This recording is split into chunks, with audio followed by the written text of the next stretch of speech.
ভারতের শেষ জাতি গণনা হয়েছিল কবে? 1931 সালই সেই বছর যখন প্রথম এবং শেষ জাতি গণনা হয় এই দেশে। স্বাধীনতার 75 বছর পরেও ভারত সমাজে জাতিভিত্তিক বৈষম্য একটা নির্মম বাস্তবতা। দীর্ঘদিন ধরে চলে আসা বর্ণ ব্যবস্থা শুধুমাত্র মানুষে মানুষে সামাজিক বিভাজনই যে তৈরি করেছে তাই নয়, পিছিয়ে পড়া মানুষের অর্থনৈতিক ভিত্তিও দুর্বল হয়েছে। এই প্রেক্ষিতেই বুধবার মন্ত্রিসভার রাজনীতি বিষয়ক কমিটি সিদ্ধান্ত নিয়েছে আগামী জনগণনার অংশ করা হবে জাত গণনাকে, যা নিঃসন্দেহে এক ঐতিহাসিক সিদ্ধান্ত। জাত গণনা যা শুধুমাত্র একটি তথ্য সংগ্রহের প্রয়াস নয়, বরং এক দীর্ঘ বঞ্চনার হিসেব চাওয়ার প্রক্রিয়া, যার মূলে আছে প্রতিনিধিত্ব, সম্পদ বন্টন ও সামাজিক ন্যায়ের প্রশ্ন।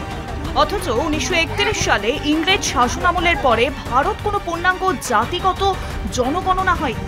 ফলে সরকারি নীতি নির্ধারণ, সংরক্ষণ নীতি ও অর্থনৈতিক উন্নয়ন পরিকল্পনায় বাস্তব তথ্যের অভাব প্রবলভাবে অনুভূত হয়েছে। যদিও বিভিন্ন রাজ্যে, বিশেষত বিহার, তেলেঙ্গানা ও কর্ণাটকে ইতিমধ্যেই নিজেদের মতো করে জাতিগত সমীক্ষা চালিয়েছে, কেন্দ্রীয় স্তরে এমন উদ্যোগ এই প্রথম।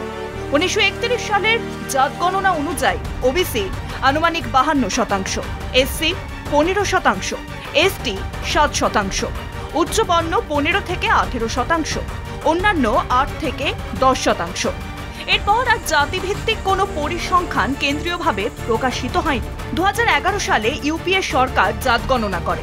জনগণনার সঙ্গে এই জাত গণনা হয়নি।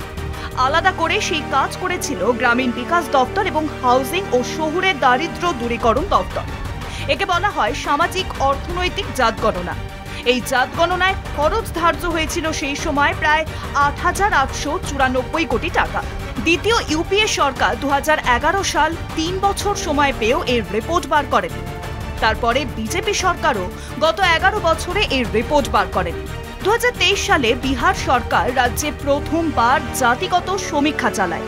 সেখানে দেখা যায় ওবিসি ও EBC 63%, OBC 27.13%, EBC 36.01%, SC 19.65%, ST 1.68%, উচ্চবর্ণ 15.52%।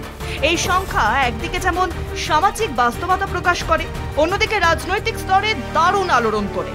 কেন্দ্রীয়ভাবে জাত গণনা হলে প্রকৃত তথ্য সামনে এলে সুযোগ থাকবে গঠনমূলক নীতিমালার, প্রকৃত হারে সংরক্ষণ, পুনর্বিন্যাসের এবং অন্তর্ভুক্তিমূলক উন্নয়ন পরিকল্পনা। কলকাতা টিভি।